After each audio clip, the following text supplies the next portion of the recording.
comenzamos la clase de hoy. Saludando a los hermanos y dándoles la bienvenida, hermanos que están presentes y los hermanos de las redes también.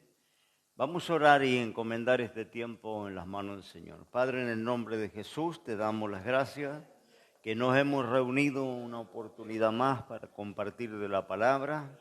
Te pedimos ahora la presencia, la dirección del Espíritu Santo, dando entendimiento a cada uno de los oyentes, amigos que nos acompañan a través de los medios, de las redes, Señor, que están ahora mirando esta grabación, también los hermanos que están presentes. Oramos por aquellos que no han podido llegar todavía y, Señor, poniendo todo en tus manos, vamos a dar comienzo. Te pedimos que nos dé a luz, entendimiento en la palabra. Estamos procurando, Señor, conocer más de ti, más de tu palabra. Te pedimos, Señor, ahora preside esta clase. Me encomiendo en tus manos y en tu nombre voy a dar comienzo. Gracias, Padre. Amén y amén. Amén. Tome su asiento. Dios le bendiga. Bien, estamos continuando con la clase. Posiblemente yo los primeros días de mayo voy a estar viajando y me voy a ausentar un lunes, pero vamos a mover la clase de ese lunes para otro día, posiblemente día jueves, día viernes. La clase que tenemos que dar ese lunes la vamos a trasladar antes de que yo viaje para no cortar, ¿no? Porque para no suspender. Así que vamos a grabar las dos clases, la mía y la de Pastor Pablo. Bien, estamos con bibliología, mirando la credibilidad o confiabilidad de la palabra del Señor. Bueno, ya hemos visto, aparte va a tener todo en la carpeta para repasar, para leer,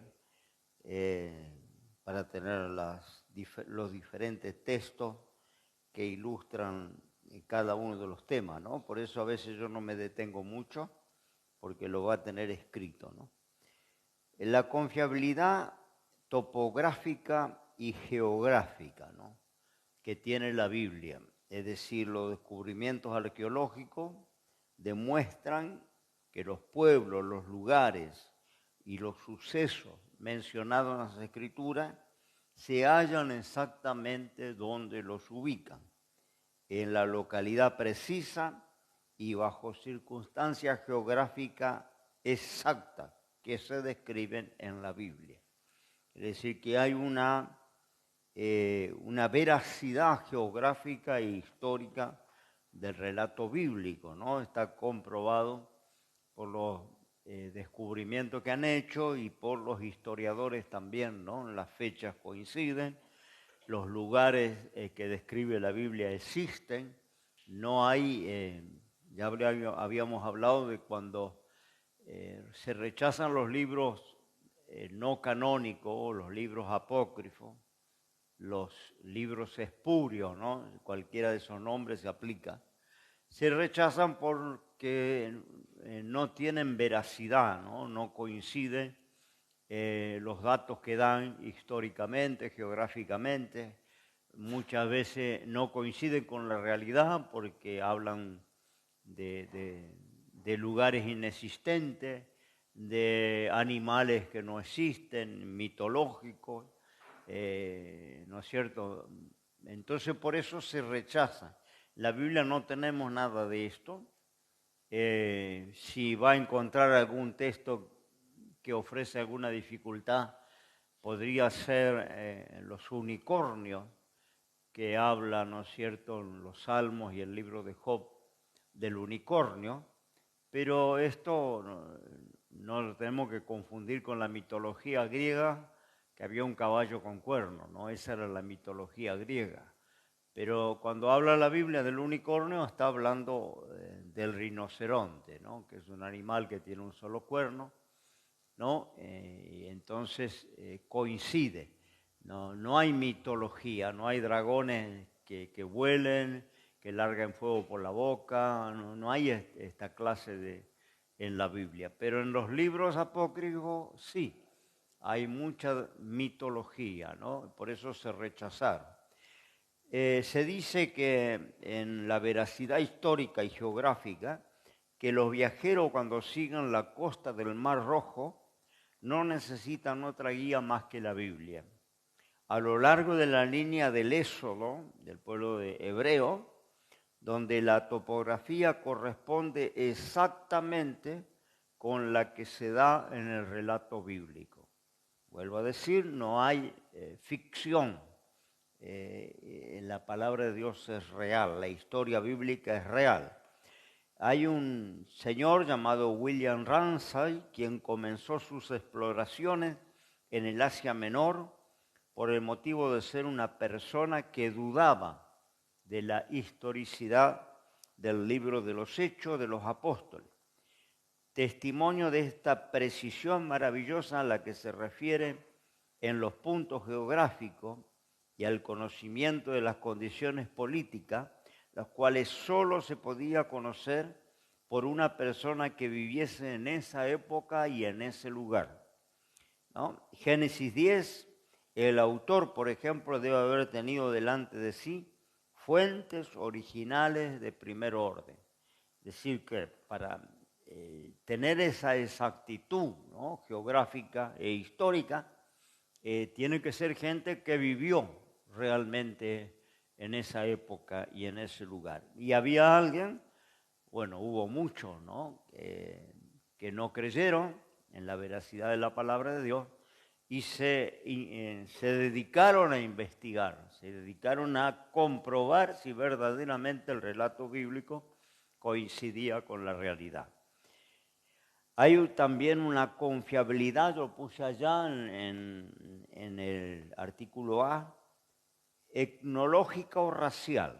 Es decir, que las declaraciones concernientes a las razas están en armonía con las verdades cronológicas y etnológicas, tal como lo revela la arqueología.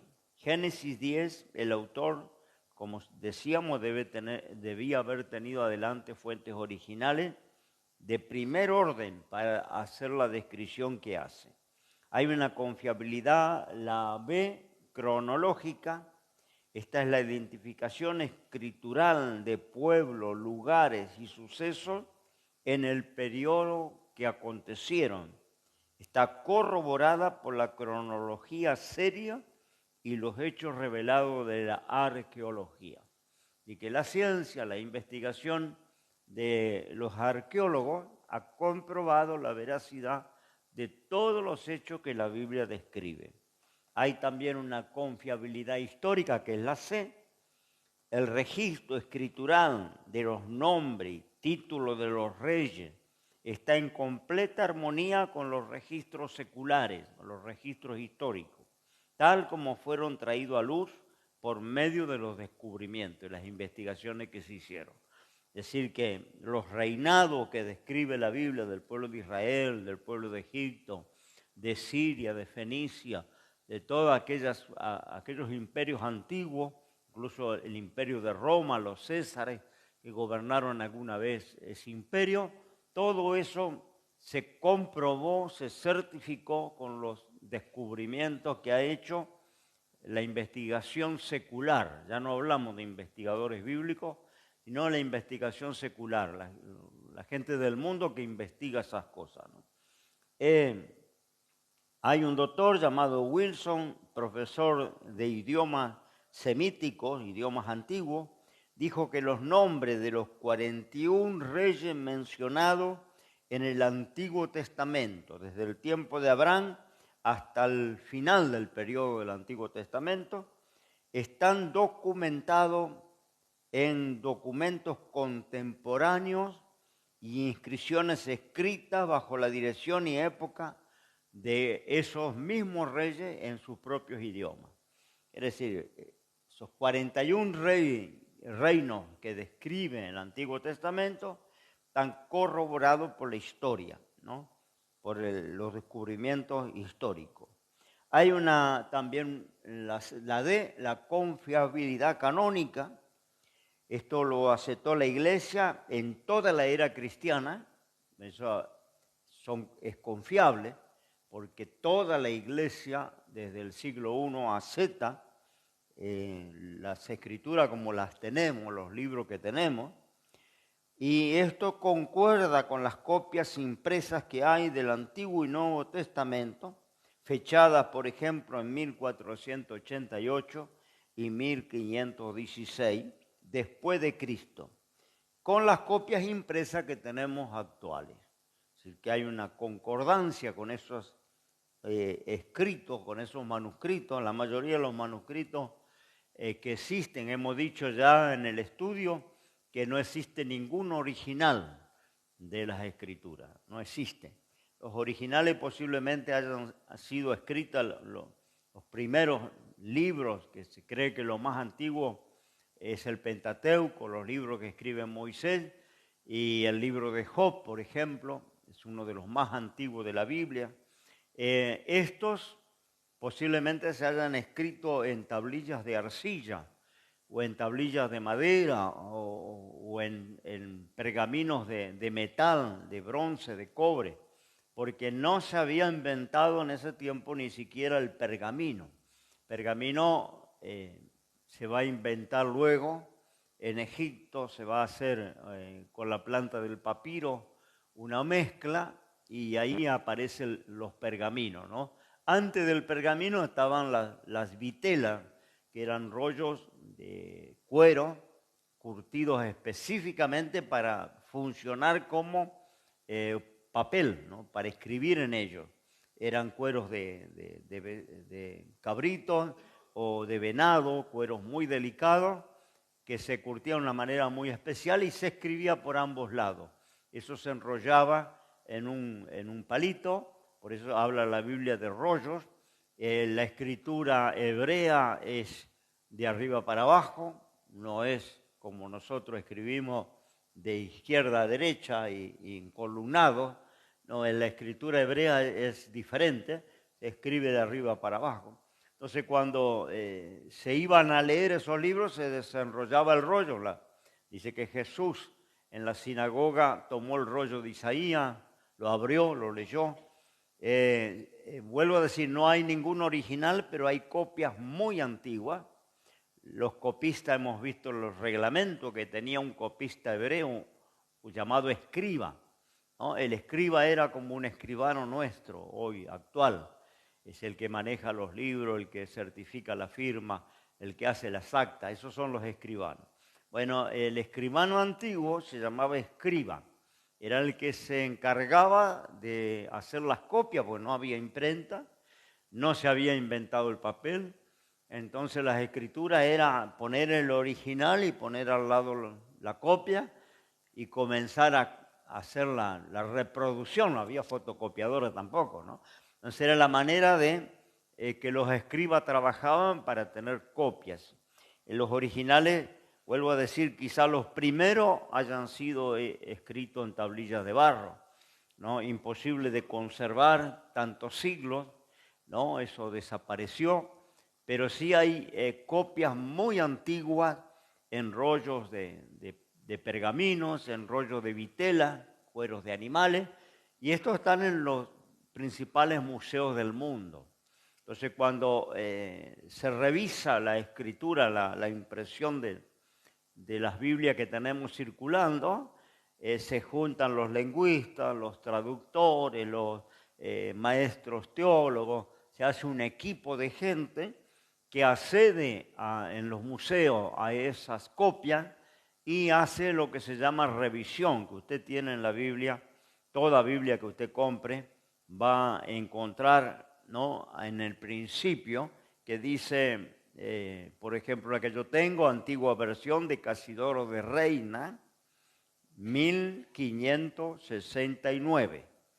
Es muy vieja, ¿no? Es esa versión la que tengo yo y que siempre aconsejo usar versiones antiguas, porque de tanto en tanto ese equipo de gente que le hablaba antes se reúne para adaptar el lenguaje, porque las lenguas que utilizamos son lenguas vivas, lenguas que van evolucionando en forma continua.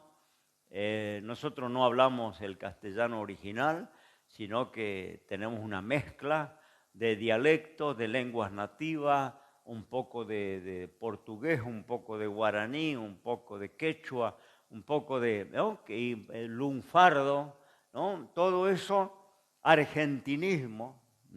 Yo cuando hablamos de hebraísmo, el hebraísmo es un giro idiomático del hebreo, no existe en el diccionario. Es lo mismo que decir argentinismo. Un argentinismo es un giro del idioma español. No lo va a encontrar el argentinismo en un diccionario, pero sí en el uso popular, ¿no? Estoy esperando el bondi, me voy a laburar, no tengo guita, me quedé sin un mango, ¿no? Mirá qué linda mina, ¿no? Eso usted en los diccionarios no va a encontrar, ¿no es cierto? La descripción de esas palabras, porque son giros del mal uso y del abuso del idioma, ¿no? Yo ya le conté en clase pasada que ni siquiera en Brasil se habla el portugués original, ¿no? Usted va a aprender, a mí me tocó aprender porque teníamos congregación en Brasil y me enseñaron el portugués original, y cuando yo fui allá tenían varias dificultades porque ellos no me entendían ciertas palabras y yo no entendía ciertas palabras de ellos, ¿no? Consultando con los profesores, dicen, no, nosotros enseñamos el portugués y en Brasil no se habla el portugués original. Allá hay una mezcla, los brasileños también se le mezclaron el guaraní, que son vecinos con Paraguay, se le mezclaron algunas lenguas autóctonas, se le mezcló algo de los porteños, y eso surge lo que diríamos idioma brasilero. Pero viene un portugués de Portugal, va a tener dificultad en Brasil, no lo van a entender y él no va a entender los brasileros, ¿no? Es decir, que nuestro idioma origen es el español, pero la realidad es que no hablamos español. Hablamos una mezcolanza, ¿no? Por ese motivo los cerebros teólogos dicen tenemos que adaptar la escritura al lenguaje más moderno, porque esto que yo tengo está en el lenguaje de 1500, porque es una versión del 1500, y estamos en el 2023. Entonces ellos dicen tenemos que adaptar, y ahí le ponen palabras, ¿no? que estamos usando todos los días, pero le pierde esencia a la palabra de Dios, ¿no? Se desvanece lo que quiere decir, porque vuelvo a decir, yo me quedo con las versiones más antiguas, que está más original, ¿no? La enseñanza bíblica. Hay versiones modernas que son de terror, uno la lee, no tiene ni sombra de comparación con una antigua versión, ¿no? Hay una Biblia nueva, Dios habla al hombre hoy, Dios habla hoy al hombre, algo así se llama, y es imposible de leer porque la han adaptado tanto. La versión bíblica internacional, que está circulando mucho. Yo siempre le digo a los hermanos, no compre la Biblia por la tapita de cuero, ni por las hojas de arroz, ni porque tenga títulos en rojo, ni porque tenga índice y concordancia. No mire no la compre por el envase, compre por el contenido, ¿no? Porque se compra por el envase porque es bonita, porque es flexible, porque algunas son chiquititas, la han reducido el tamaño, otra tiene letra grande para los cortos de vista, y van y buscan eso, ¿no? Una con letra grande. Pero ¿qué versión está comprando? Porque a veces compra cualquier verdura que no tiene nada que ver con la enseñanza bíblica, porque la han adaptado tanto, ¿no? Acá dice, ¿no? Esta es versión 1569 de Casidoro de Reina. Casidoro de Reina hace las primeras traducciones, ¿no? al castellano. Esto fue en 1569. En el 1602, Cipriano de Valera hace la revisión con un equipo de gente, ¿no? Por supuesto. Entonces yo tengo la versión de Casidoro de Reina revisada por Cipriano de Valera. Por eso en el lenguaje popular se dice la Reina Valera, porque son los dos más antiguos que trabajaron en esa versión. El Casidoro de Reina y Cipriano de Valera. Entonces se sintetiza diciendo la Reina Valera, cómprese la Reina Valera, ¿no? Se asocian los dos individuos que participaron en la traducción, ¿no? Entonces yo tengo la más antigua de la Reina Valera. Después vienen otras versiones, en 1909 hay otra revisión, después de 1909 hay otra en 1960, que la mayoría tiene, la revisión 1960, ¿no? Ahora, si usted agarra la 1960, la coteja con la mía, y hay diferencia, porque adaptaron muchas palabras, adaptaron el lenguaje, porque un lenguaje era en el 1500, el lenguaje del castellano era uno, y en el 1960 era otro. Después hay una revisada en el 2000, hay otra revisada en 1980. Imagínense, cuando más moderna, más adaptación tiene. Y a veces las adaptaciones no complican, pero a veces complica bastante, ¿no? Porque cambia una doctrina, ¿no? Y por eso es que en el pueblo evangélico hay tanta ensalada rusa, ¿no? Y parece todos tenemos la misma Biblia, pero hay tantas diferencias, hasta con la Santa Cena hay diferencias. Algunos conmemoran una vez por año, otros conmemoran toda la semana, otros lo hacen una vez por mes, algunos lo hacen con galletitas, otros lo hacen con limonada, algunos lo hacen con copitas individuales, ¿no? Los brasileros han inventado eso, trajeron para acá los yanquis también. Y ya le fabrican la bandeja con 200 copitas así, ¿no? Y se sirve la cena en copas individuales y se quita la esencia de lo que la Santa Cena significa. Porque si usted lee los textos de la Santa Cena, dice que Jesús tomó la copa, ¿no? Tomó un pan, no tomó 10 panes, una galletita para cada uno, ¿no? Tomó el pan y tomó la copa. Y dice, no, que esto es símbolo de comunión, porque todos, siendo diferentes, participamos del mismo pan. Y todos, siendo diferentes, participamos de la misma copa. Esto habla de comunión. Entonces, ¿qué ha hecho el enemigo? Romper la comunión, individualizando las copitas, o como hace la Iglesia Católica, que le da la galletita esa para poner en la lengua, la hostia, una hostia para cada uno y otra hostia para el sacerdote. Y le quita la esencia, porque al tomar el pan y partirlo y darle a cada uno un trozo, está diciendo que somos todos una misma cosa, un mismo cuerpo. Todos participamos del mismo cuerpo, ¿no? De la iglesia del Señor. Comunión, habla de comunión. Todos comemos del mismo pan. Ahora, el argumento dice, somos muchos. Bueno, haga un pan de 1 kilo, haga un pan de 5 kilos, no hay problema hacer un pan de este tamaño.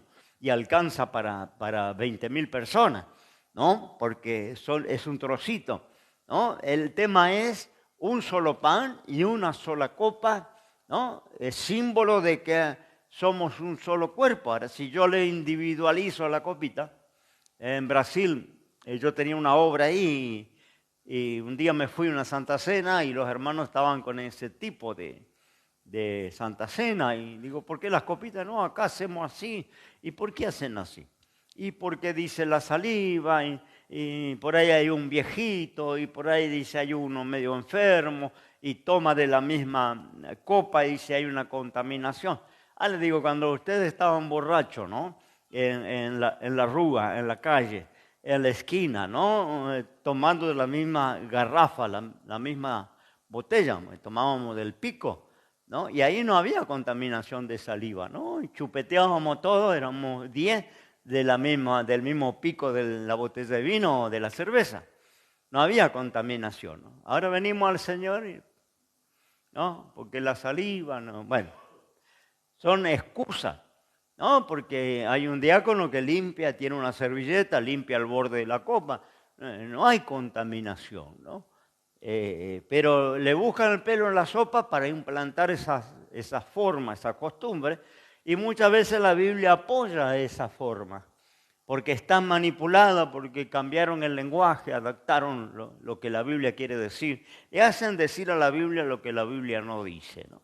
Por eso hay que buscar una versión lo más fiel posible a los originales para movernos en lo que Dios quiere y no en cualquier cosa, porque hoy hay cualquier cosa dentro de las iglesias, ¿no? Y vuelvo a decir, mucho tiene que ver el desconocimiento de ir a comprar en la librería las Biblias que entran por el envase, ¿no? Con cierre, con una tapa de cuero, una cosa espectacular, las páginas, el índice, el diccionario que trae atrás, la concordancia. Y eso nos atrapa y compramos y pagamos fortuna, ¿no? Porque vale fortuna, ¿no? Y no miramos el contenido. Si es una versión fidedigna, ¿no? Fiel a las copias originales que hay, ¿no? Que vuelvo a decir, cada vez que se hace una revisión, se cambia mucho, ¿no? Se cambia porque se adapta al idioma que usamos todos los días, ¿no? Y el idioma que usamos todos los días no sirve en verdad, porque cambia continuamente, ¿no? Hoy en día viene uno del año 1900, un tanguero, uno de aquellos viejos antiguos tangueros, ¿no? Del arrabal, y habla el lunfardo y no le entiende nada, ¿no? Porque ya se fue perdiendo el lunfardo y viene ese lenguaje moderno que usan los pibes, ¿no? Que también los viejos nos quedamos pagando porque no, me compré una llanta maravillosa y digo, ¿qué tiene? ¿Cambió la rueda del auto? No, se compró una zapatilla. No, y voy a transar. ¿Y qué va a hacer? ¿Va a negociar con estupefaciente? No, va a transar con la novia. Bueno, todas estas palabras que los chicos comprenden y la generación antigua, ¿no? Porque son códigos, son lenguajes en código. Yo decía días pasados que en la cárcel hay un lenguaje que entienden solo los presos, ¿no? Y a veces los carceleros, porque lo usan a propósito los que están privados de libertad para que la gente de afuera no entienda lo que quieren decir, ¿no? Entonces están hablando en código, ¿no? Y bueno, la juventud, a medida que vienen generaciones nuevas, vienen códigos nuevos. Y bueno, de tanto en tanto se imponen tantas esas palabras que la Real Academia Española las incluye en el diccionario. El diccionario de la Real Academia Española se va adaptando año por año también, porque hay palabras nuevas que se van imponiendo y sí o sí las agregan al diccionario porque se impusieron, se hicieron populares. Pero en realidad hay palabras que no existían en el castellano antiguo, ¿no? Yo tengo una Biblia en castellano original y entiendo la mitad de lo que leo. No entiendo nada. La Biblia del Oso está escrita en el castellano original de Castilla. Y usted, yo se la doy, que usted la lea y va a entender el 20% de lo que lee. Porque hay palabras que nosotros no conocemos y es castellano, se supone que es nuestra lengua, ¿no? Pero nuestra lengua se ha distorsionado tanto del español genuino que no nada que ver. Si traemos uno de Castilla, no entiende nada, ni nosotros le vamos a entender a él. ¿Me entiende? Por ese motivo se hacen las revisiones. Consideran adaptar, ¿no? La Biblia a la comprensión popular. Pero esa adaptación muchas veces atenta contra algunos fundamentos cristianos.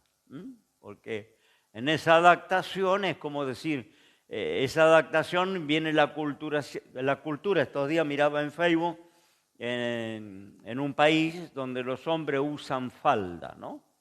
Y ahí estaban todos los predicadores en el púlpito sacando una foto, todo con falda, ¿no? Camisa, corbata, pero una falda larga, ¿no? Entonces ahí el tipo usaba este argumento para atacar la vestidura, que las hermanas no deben usar vestidura de varón, ni el varón usar vestidura de mujer, ¿no? Atacaba este punto, decía, ¿y qué hacemos en estos países donde la costumbre popular es la falda para los varones? Bueno, si vivimos allá, nos adaptamos a la cultura de allá, seguro tendremos que usar falda, y la falda del hombre dice que es muy diferente a la falda de la mujer, ¿no? Pero no vivimos allá, vivimos acá. Y acá en esta parte del mundo, la ropa femenina es la falda y la ropa masculina es el pantalón. En esta parte del mundo. Y vivíamos en Oriente, hay una túnica para el hombre y hay una túnica para la mujer. Vivíamos en los días bíblicos, tendríamos que usar túnica de hombre, el hombre, y la mujer túnica de mujer. Pero eso sí vivimos en Oriente en los días bíblicos, no vivimos en Oriente. Y fíjese que la Biblia es tan acertada que dice, no usará el hombre hábito de mujer, ni la mujer hábito de hombre. No menciona pantalón, falda, nada de eso, porque ni existía en los días bíblicos el pantalón ni la falda. Eso es ropa occidental, ropa moderna. Eso no existía, eran túnicas. El pueblo oriental usa túnica hasta el día de hoy. Pero hay una túnica que identifica a una mujer de lejos y hay una túnica que identifica a un hombre de lejos. La confesión, la forma de atarse, la forma de colocársela, los colores, todo indica una mujer y un hombre. Y es lo que a Dios le interesa, diferenciar hombre de mujer, ¿no? Que hombre sea hombre y mujer sea mujer. Y que se eche de ver de lejos, no que tengamos que en el colectivo esperar que se dé vuelta, porque tienen una linda figura y por ahí se da vuelta y tiene una barba así, ¿no? Y usted creía que era una chica y resultó que era un tipo viejo. No, entonces, porque se mezcla, ¿no? Se visten como el hombre se afemina y la mujer se masculiniza. La mujer, el diablo la hace masculina, corta el cabello como varón, se viste como varón, tiene gestos de varón, trabaja como varón, se mueve como varón. Y el hombre se va a arreglar las uñas y el cutis y se hace baño de crema, ¿no? Y ya le tuerce la manito, ¿no? No, entonces, eso hace el diablo, ¿no? Mezcla, porque quiere deshacer el plan de Dios, el diseño de Dios. Y Dios dice, los creó varón y hembra. Eran bien diferentes y en el país que nos toque vivir nos adaptamos a esa cultura, a la cultura de ese país. Pero no vivimos en Oriente, no vivimos donde los hombres usan falda, vivimos en Occidente. Y en Occidente las mujeres usan falda y los hombres usan pantalón, ¿no? Y la Biblia dice, no usará el hombre hábito. Hábito quiere decir lo que se acostumbra. No dice, no usará el hombre falda, no usará la mujer pantalón, ¿no? Allí en Deuteronomio 22 dice, no usará el hombre hábito. Y en las traducciones modernas, 1960, donde adaptaron el lenguaje, le quitaron el hábito y a mí ya no me gusta.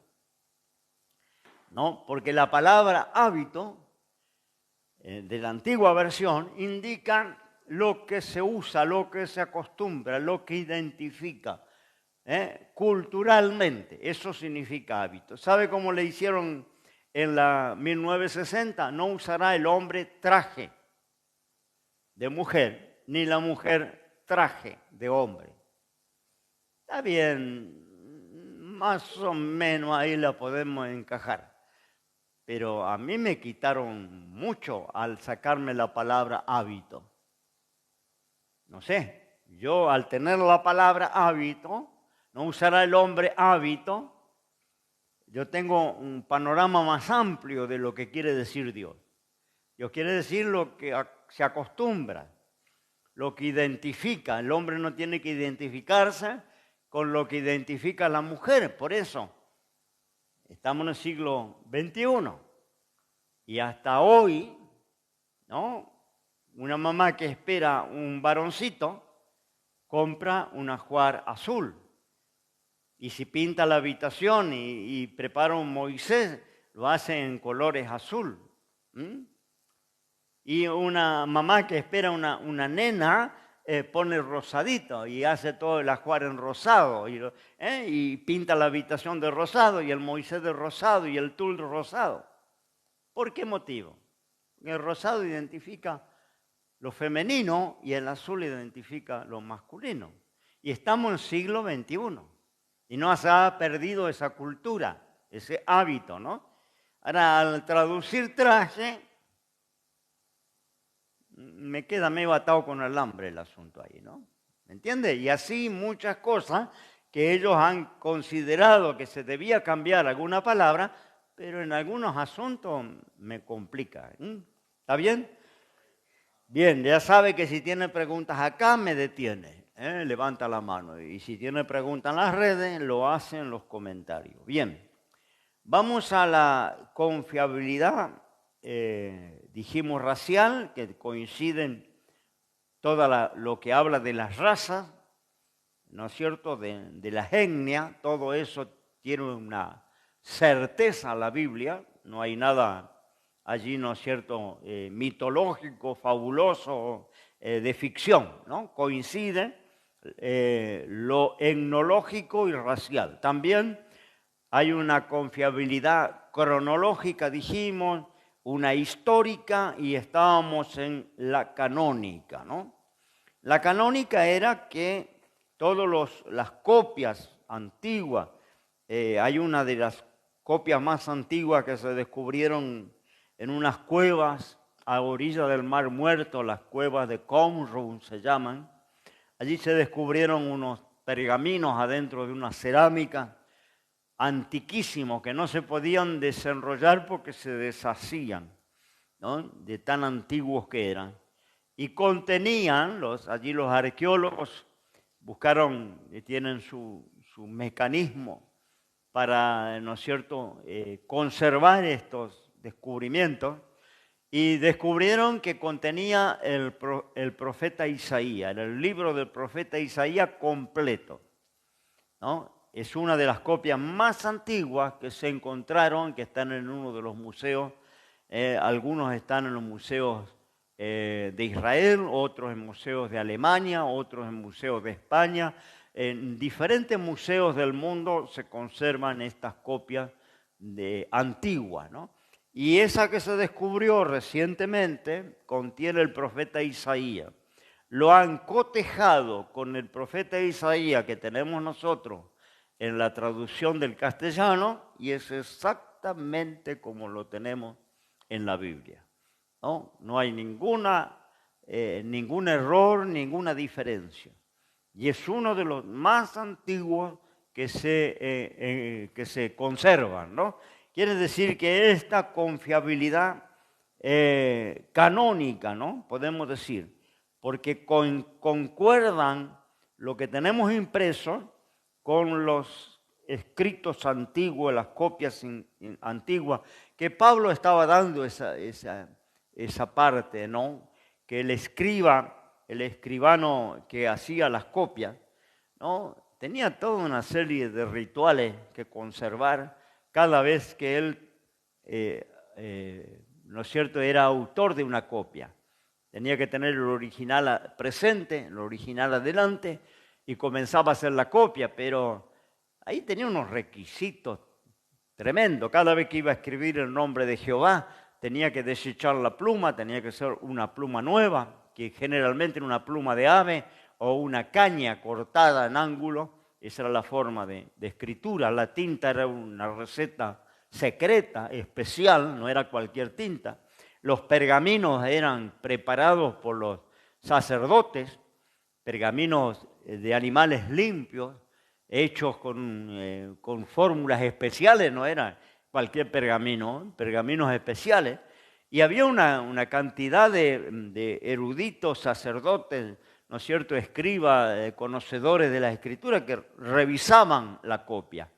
Y si la copia tenía 2 o 3 errores, se desechaba completamente el libro, ¿no? Y sabe que copiar un libro de esta forma, ¿no?, era impresionante, porque nosotros tenemos un papel de micromilímetros, ¿no?, y con un tema de impresión que se puede imprimir. Hay Biblias de los 66 libros que son así finitas, ¿no?, porque usan un papel de seda, y tienen una forma de impresión que la hacen para que ocupe el menor volumen posible.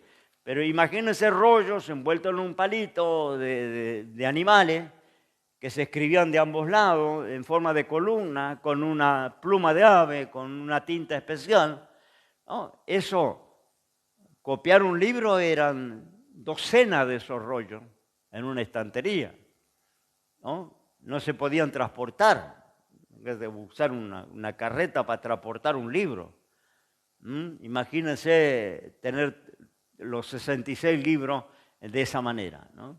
Era imposible. Era una biblioteca de aquellos días ocupaba una sala como esta, porque era muy grande el volumen, ¿no?, de esa forma de escritura. No podía andar con decir tengo la Biblia bajo mi brazo, porque tenía que tener una carreta para llevar la Biblia. ¿Me entienden? Entonces, después cuando se inventa la imprenta, cuando los chinos inventan el papel, bueno, ahí comienza otra era, ¿no?, en lo que es los libros, ¿no?, y lo que es la Biblia. Bueno, vuelvo a decía el escriba tenía una serie de reglamentos que estaban escritos en el Talmud, en el libro de la ley judía, donde el escriba tenía que, incluso antes de poner el nombre Jehová, tenía que cambiarse la ropa y bañarse. Y cuando iba a escribir Jehová tenía que pronunciarlo en voz alta y ponerse de pie. Porque eso tenía el pueblo hebreo, ¿no?, una dedicación, ¿no?, casi podemos decir enfermiza por la conservación, por la reverencia, ¿no?, por la fidelidad de copiar la palabra de Dios. Una deuda de gratitud con el pueblo hebreo, ¿no? Si hubiera sido otro pueblo, ¿no?, era un pueblo especial a quien se le confieron las Escrituras, y ellos fueron fieles en transmitir hasta nuestros días esa revelación, porque había una cantidad de requisitos para copiar un libro de la Biblia, ¿no? Bien, la acetación basada en la evidencia hay 2000 manuscritos bíblicos que poseían los eruditos en el siglo XIV. En el siglo XIV los eruditos bíblicos ya tenían 2000 manuscritos bíblicos. Estos manuscritos se escribieron entre los años 1000 y 1500 después de Cristo. Testimonio de 4 de los manuscritos más antiguos, fechados entre el 300 y 400 después de Cristo, los cuales juntos contienen en sí las escrituras tal como lo tenemos hoy en día. Uno de los más antiguos que existen, manuscritos, vuelvo a decir, rollos, pergaminos, escrito a mano, por eso se escriba. Eso es lo que se conserva en los museos. Y los más antiguos datan de 300 a 400 años después de Cristo. Y esos manuscritos concuerdan con lo que tenemos hoy en papel. Llegamos a la inspiración y autoridad divina. Inspiración quiere decir que los escritores fueron investidos de poder y controlados de una manera tal por el Espíritu Santo en la producción de estos libros.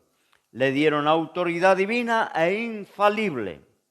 La palabra de Dios es infalible, no hay ningún libro que se pueda poner a la altura, que se pueda comparar. La palabra de Dios, la inspiración que Dios dio a esos 40 escritores fue única.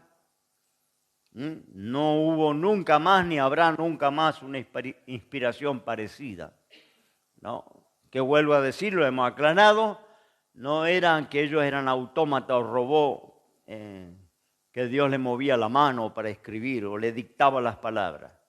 Ellos fueron usados en su cultura, en su entendimiento, en su preparación, en su forma de lenguaje. Dios nunca anula al hombre en su carácter y personalidad cuando lo usa. Se vale de lo que a veces, ¿no? La importancia del estudio, ¿no? Porque hay hombres grandes, mujeres grandes y a veces no tan grandes. Dice, no, yo no me voy al estudio porque no me queda nada de la cabeza. No retengo nada. Y entonces no viene al estudio. Y sabe que en las cosas de Dios no es como en el estudio secular del mundo. El estudio secular del mundo, usted va a hacer una carrera universitaria, usted tiene que acordarse. Si no se acuerda, está en el horno. Tiene que tener memoria, porque después vienen las pruebas para aprobar las materias y usted tiene que dar las lecciones. Tiene que acordarse de fecha, tiene que acordarse de datos, tiene que acordarse de cuentas, de tablas, de geografía, lenguaje, etc. En las cosas de Dios es diferente, porque el Señor dijo, cuando vaya delante de los principados, delante de los reyes, no penséis lo que habéis de decir. No es memoria. No piense, porque el Espíritu Santo les dará en la hora lo que habéis de decir. ¿No? Nosotros tenemos el Espíritu Santo. Ahora, el Espíritu Santo hace un trabajo. Recordarnos todo lo que Jesús enseñó, todo lo que la Biblia enseña. Nos trae a memoria la hora necesaria, la hora que sea necesario dar fe de lo que creemos, ¿no? Dar testimonio de lo que creemos.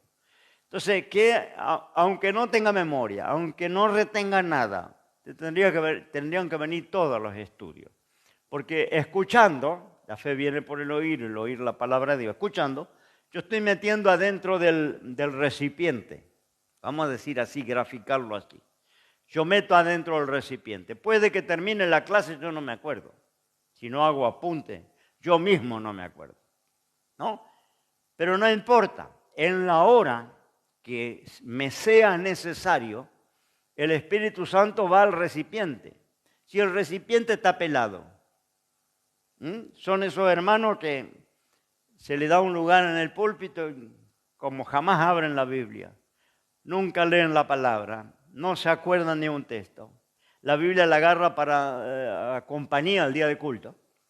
Entonces pasan ahí y comienzan a hablar en lengua, entregan mensajes, porque el recipiente no tiene otra cosa, ¿no? Ahora, si usted mete en el recipiente conocimiento de Dios, palabra de Dios, estudia la palabra, viene, aunque no se acuerde cuando termina el estudio, no importa, usted tiene material adentro del recipiente.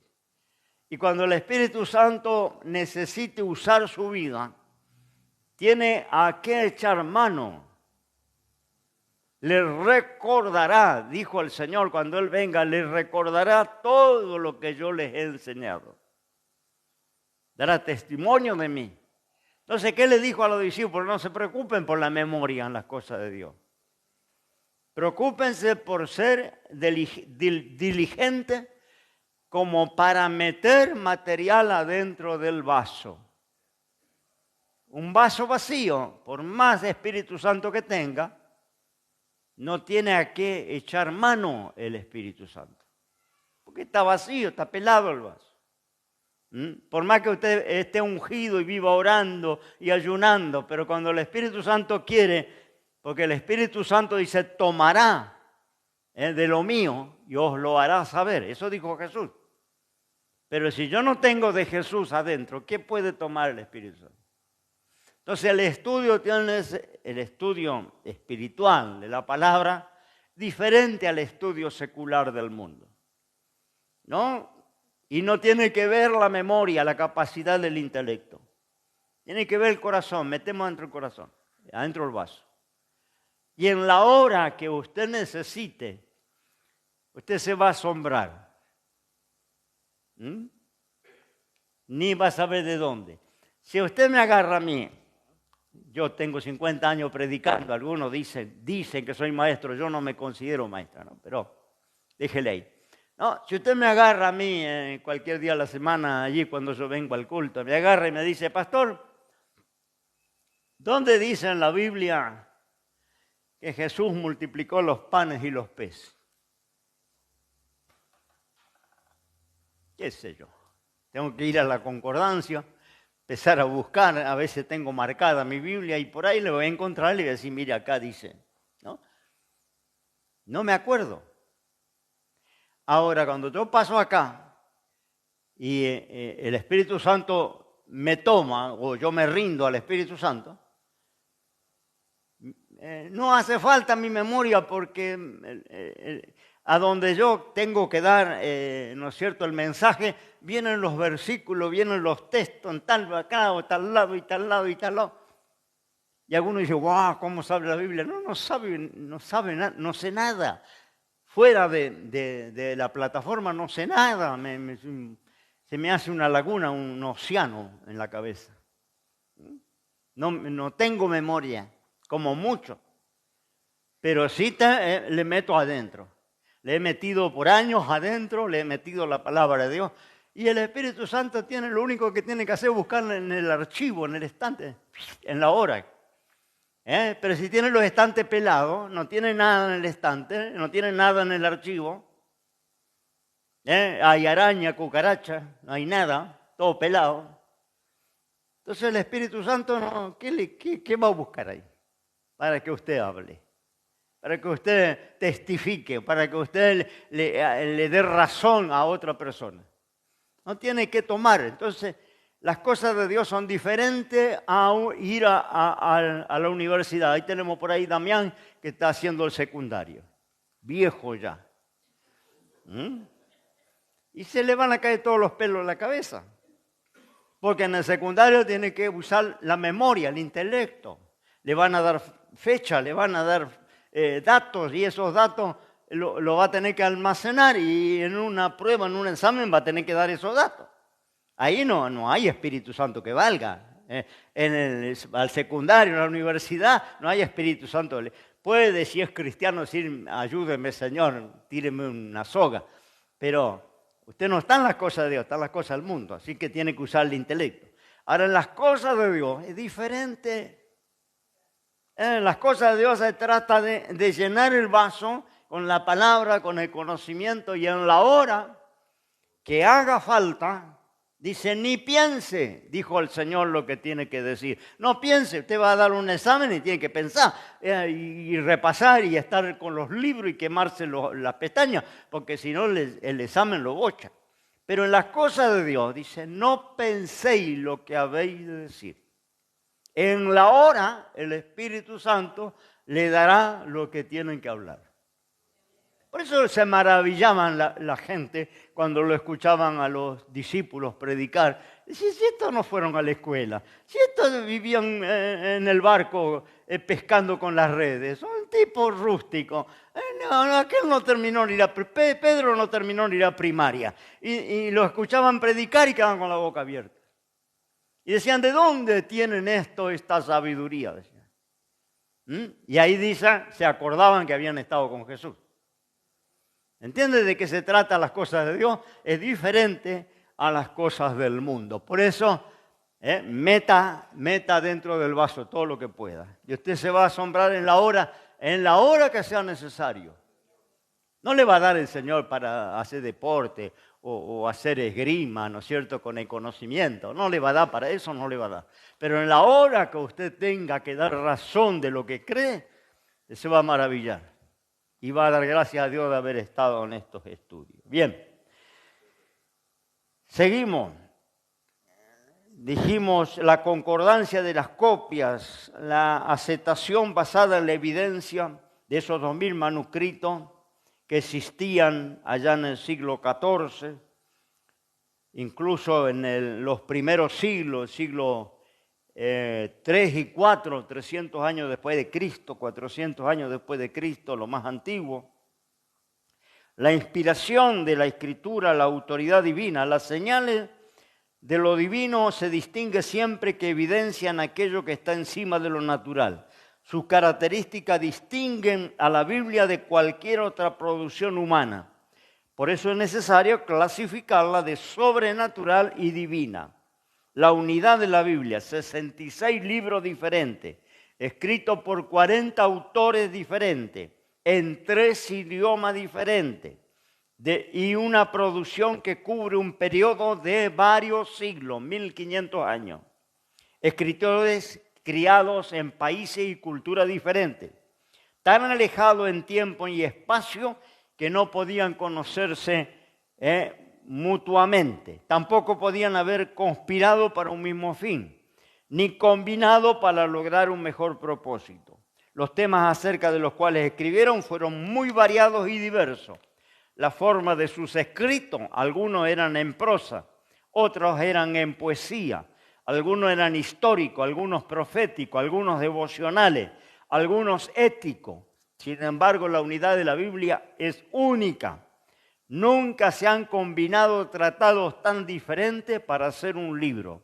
Esto no tiene paralelo en la literatura. Las condiciones no solo son desfavorables, sino fatales para tal combinación. Nunca se pudo hacer algo parecido, ¿no? Es decir, esa unidad de tal diversidad histórica, cultural, de tiempo y espacio, y de los escritores que Dios usó, porque entre los escritores tenemos un Pedro, un pescador, tenemos un boyero de campo que cuidaba ganado como Amós, tenemos, ¿no es cierto?, artesanos, tenemos sacerdotes, tenemos reyes como Salomón, tenemos eruditos de la universidad de su tiempo como Pablo, y tenemos gente del vulgo, de toda clase, de toda cultura, que es imposible que de tan diversa cultura, en tal distancia de tiempo, 1500 años, en puntos geográficos de una punta, de un extremo al otro, gente que ni se conoció, ni vivió en la misma época, y que tengan incluso lenguajes tan diferentes, porque no es lo mismo escribir una poesía, como los salmos, proverbios, cantares, que escribir un libro profético como Isaías o Jeremías, ¿no? O escribir un libro cronológico como Primera y Segunda de Crónicas. Son libros el lenguaje o la temática tan diferente que es muy imposible de concordar, que concordaran todos. Sin embargo, tienen una sola línea y no contradice ninguno esa línea doctrinaria, desde Génesis a Apocalipsis. Me quedo por acá. Que Dios le bendiga, y ahora viene el pastor Pablo con hermenéutica. Gracias por acompañarnos, gracias por estar allí del otro lado, y bueno, contáctese con la secretaria para mandar los cuestionarios, recibir el puntaje, todo esto está haciendo hermana Nancy, ¿no? Hay un grupo de WhatsApp también, si no sabe usar las redes, y puede manejarse sacando una fotografía al cuestionario y lo manda al grupo de WhatsApp, ¿no? Hay muchas maneras de que llegue y de que se le envíe la corrección. Que Dios le bendiga, le mando un abrazo desde Argentina, desde este lugar del mundo, con la palabra de Dios y los estudios bíblicos. Padre, en el nombre de Jesús, te alabamos y te bendecimos y te damos gracias en esta noche de haber compartido una vez más con todos los hermanos que están presentes y aquellos que en forma virtual nos acompañan. Bendícele a donde quiera se encuentren, en el punto de la tierra en donde están ahora escuchando y viendo este video. Tu bendición les acompañe, responde sus oraciones, acompáñale dándole luz y entendimiento en la palabra. Para eso estamos ocupando este tiempo. Te damos gracias, Señor, en el nombre de Jesús. Amén y amén. Antes de entregar al pastor Pablo, apóstol Pablo, no tenemos apóstoles nosotros, ¿no? pero se le pega a uno de tanto hablar de la Biblia y del apóstol Pablo. Nuestro compañero se llama Pablo, ¿no? Él va a estar con la segunda clase hermenéutica y queremos decirle a toda la gente que nos pregunta el costo de los estudios, cuánto tiene que pagar, cuánto vale, no, de qué se trata. No, no tiene ningún costo, no estamos cobrando absolutamente nada. La mayoría de los institutos tiene que pagar la inscripción y después una cuota mensual y a veces en dólares, ¿no? Porque están así. Todos los institutos que yo conozco. Nosotros no cobramos nada. Yo soy de lo que dijo el Señor, da de gracia lo que recibiste de gracia, y creo que es necesario esto para el pueblo de Dios. Pero aquellos que quieran colaborar con este ministerio pueden mandar una ofrenda. Algunos lo hacen, algunos sin que yo lo diga. Me han dicho, pastor, le puedo mandar una ofrenda, le damos la forma, la manera.